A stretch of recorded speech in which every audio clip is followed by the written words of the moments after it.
Welcome to Divine Honey Podcast. I'm your host, your friend, Tamika Johnson. If this is your first time tuning in, welcome. The show is about human experiences. This includes thought-provoking conversations, and most importantly, our Divine Honey Podcast guest, sharing stories about love, life, journey, and purpose. If you're watching live or on the replay and you feel inspired, please leave a comment. Engagement is welcome. Hello, friends and family, and happy Sunday. We made it. We made it. Let me take a little sip of water because I am thirsty. Thank you for joining in on this Sunday or whatever day you end up logging on to view this lovely podcast episode. Today, I'm going to be discussing platonic love. So the reason why I chose this topic for discussion this week is because this type of love is very underrated. In society, or what we've grown up to think is romantic love is the ultimate goal.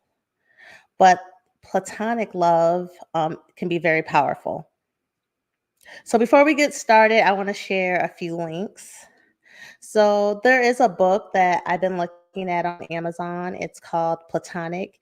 It's how the science of attachment can help us make friends and keep friends. This book is by Marcia Franco. So I'm going to check out this book. I have not read it yet, but it talks about the attachment styles. In any relationship, romantic, platonic, you need to know yourself, of course. So there's 4 different attachment styles, and just see if you're in any of these attachment styles. So there's the secure attachment style. So that person is usually very confident, reciprocal. Reciprocity is very important in any relationship. So that's their strength. They're non-reactive and they're resilient.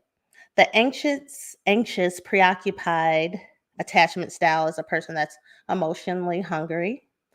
A lot of fantasy bonds, trauma bonds, lack of nurturing, and turbulence in their relationships. Dismissive avoidance.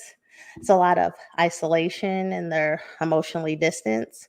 And fearful avoidant is they deal with a lot of internal conflict, traumatic, unpredictable. I'm going to put the link in there for that and just see if you relate to any of those attachment styles and maybe why you have those attachment styles. Let me put that in there for you. I want to put that book in there for you as well. Give me 1 second. Copy. Let me put this in the chat. So this is the book about dealing with platonic friendships and your attachment style. Then also, I'm going to put a link in there, the different types of attachment styles, and see if you relate to any of them. Because when you know your attachment style, it is going to help you navigate in your friendships. Give me 1 second. Hey, if you're on, drop something in the chat. Say what's up. Let me know you're there.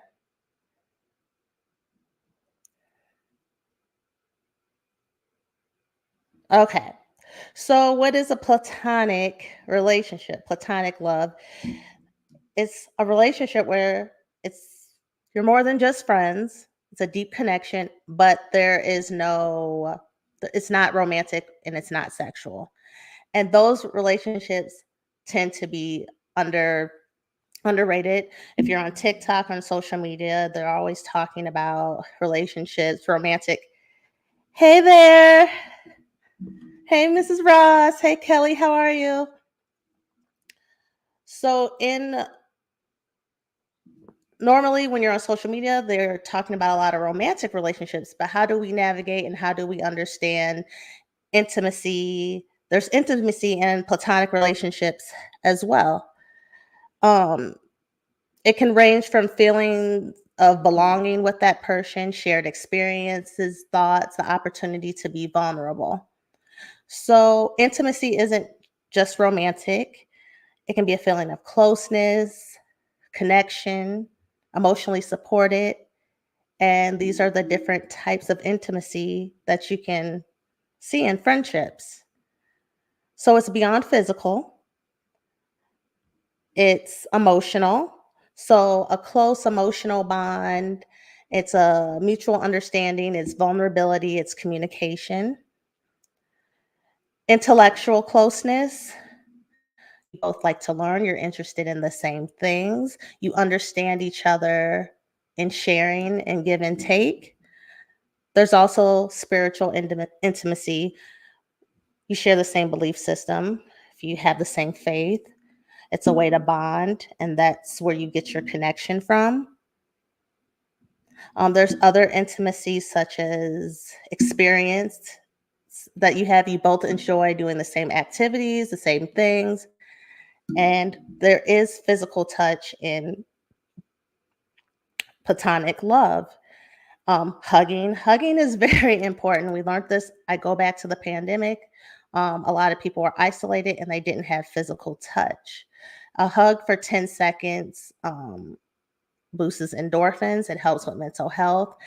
And I enjoy seeing now between men are starting to be more affectionate towards each other.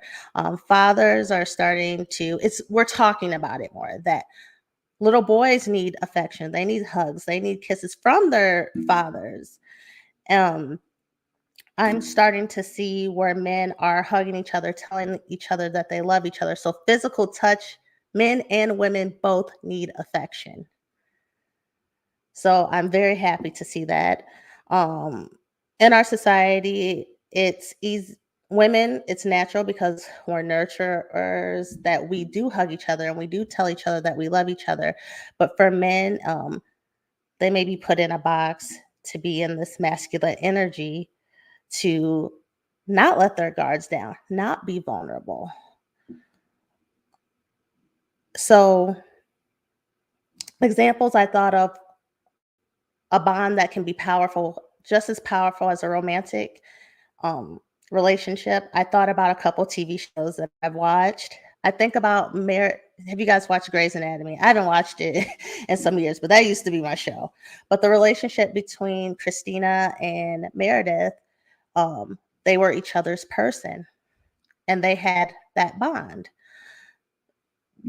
The intellectual, they're both very smart. They were doctors, and they both shared a love of medicine. They both could be themselves, flaws and all, and they had the same belief systems.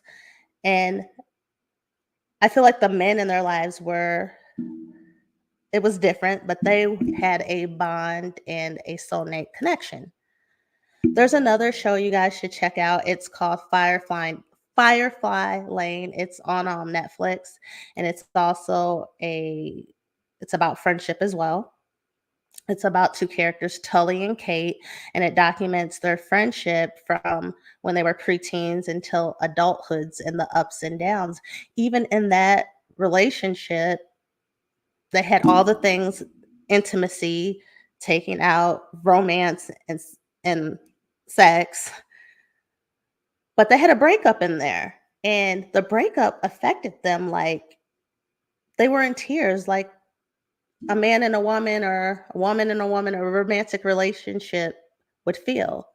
So it was that their friendship was that powerful and guided them through life. Another show I'm thinking of that's a great example, and this is between, have you ever guys seen Queen Sugar? So they had a storyline. There's one of the main characters, his name's Micah. And then he goes away to college and he meets this guy, Isaiah. Isaiah is gay, Micah is straight, but they have this very strong bond. And in the episode, Micah is talking to his mom. He was like, I really care about him. I enjoy his company. I enjoy our conversations. I can't wait to tell him things. I feel like he understands me. And he started to question his sexuality. But they didn't play the storyline out. It kind of just died off. The thing is, I like that maybe there wasn't no answer. Maybe he just questioned himself, because that's just life. There's never like an answer. But I also think that you can feel that way about someone and it not be romantic. And we're just wired that if you have these deep feelings, there has to be some romance there. No, there can be genuine love on a deeper level, on a deep level, just as a romantic love. I actually, the term bromance, I wish we could just get rid of the word bromance. It should just be socially, just needs to be accepted and normalized that two men can show affection, they can hug each other, you can hold each other, and it's just a deep connection of friendship. And I think having those things in your friendships makes for being a better romantic partner or finding a romantic partner because you would want those things in them as well.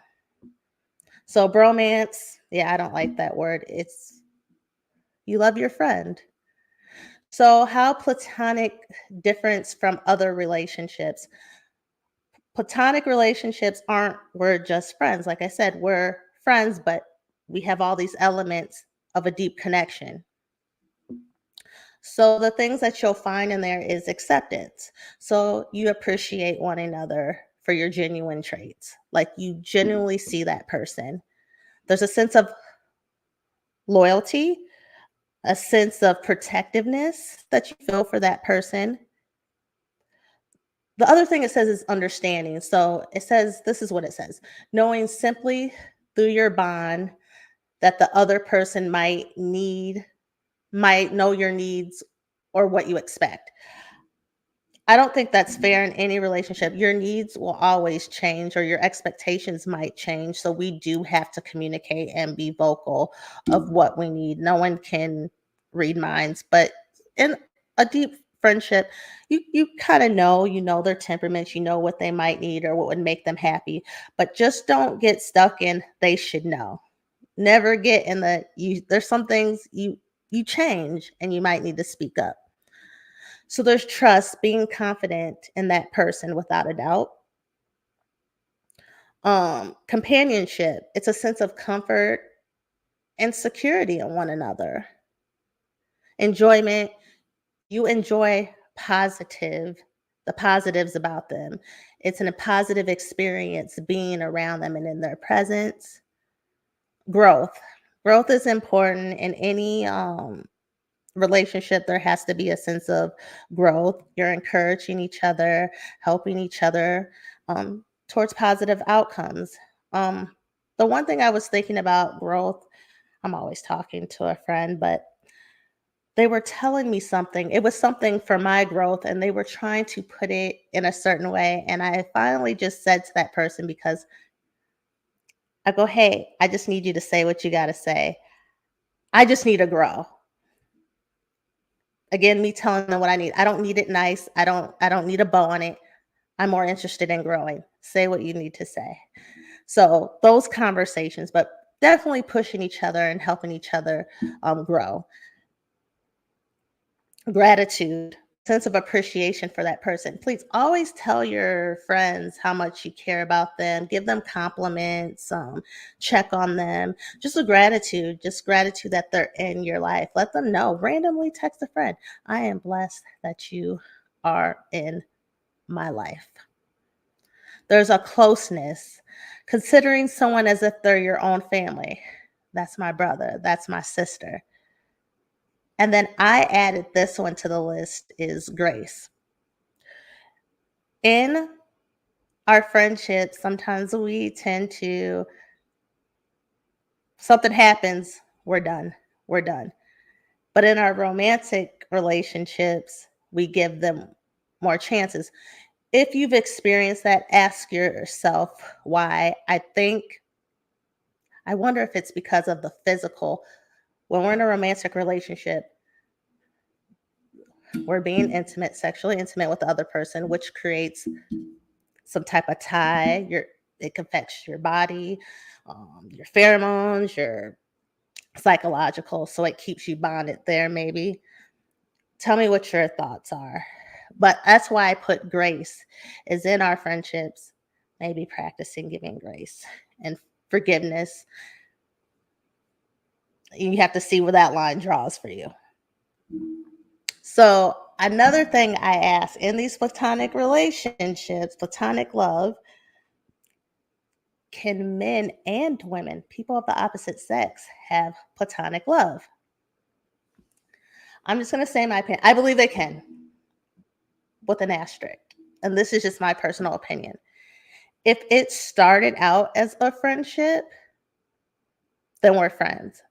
But if we've ever been intimate, ever try to get at each other, anything crossing the line of it's not platonic. And that's a hard one. Everyone's experience is different. I am a girl's girl, so I don't have very many male friends that hasn't been romantic. I can like think of either they've been just like an associate. So it depends how you label friendship.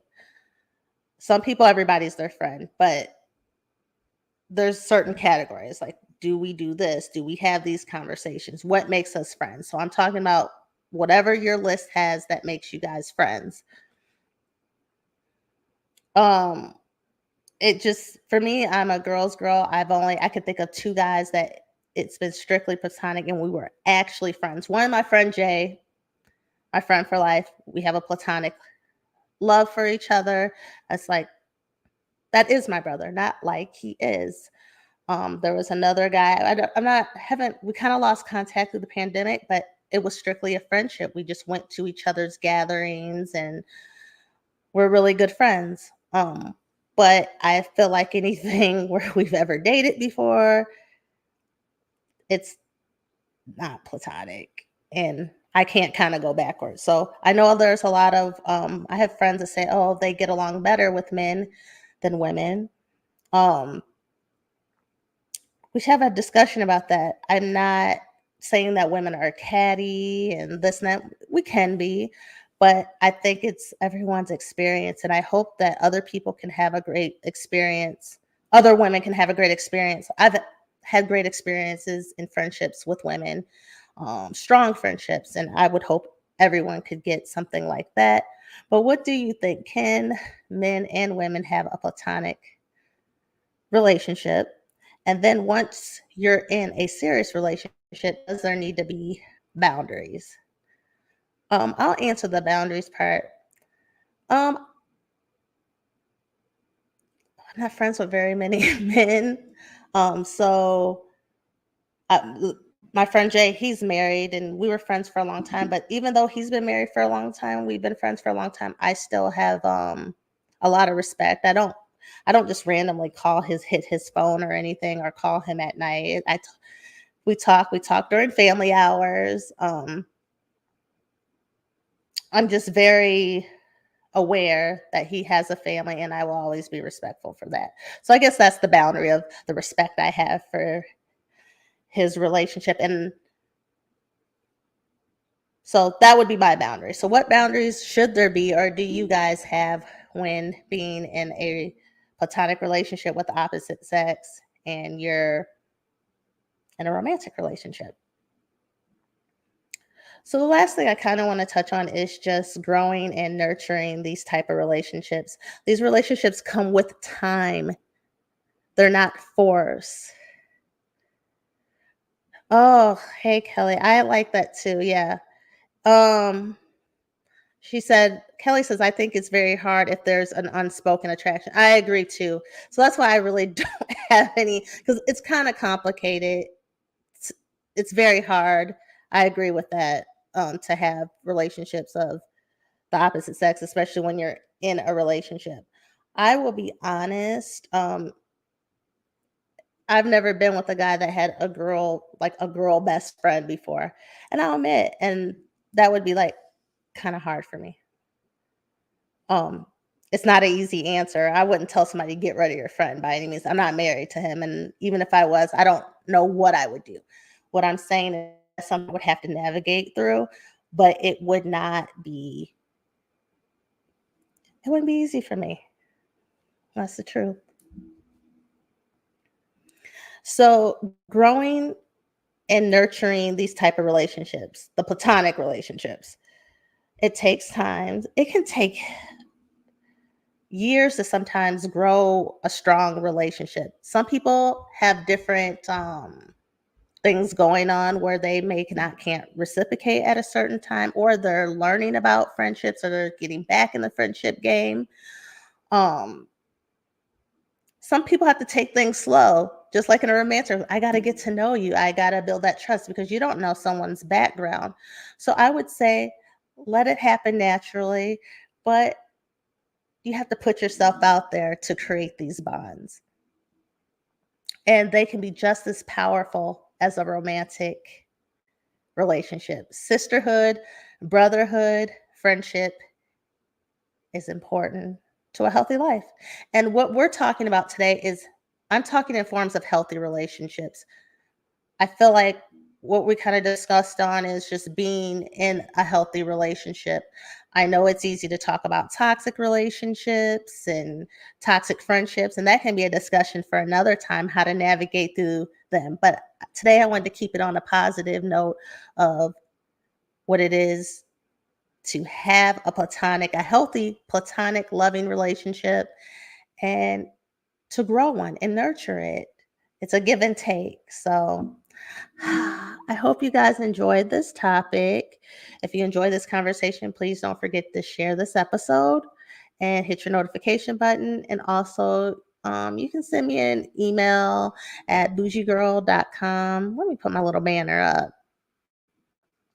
If you want to be a guest, or if you have any topic ideas. You can also listen to me on Spotify and Apple Podcast. And yeah, until next time, peace and blessings. I'm glad you guys were able to join on and chat with me for a little bit. Bye, you guys. I'll talk to you soon.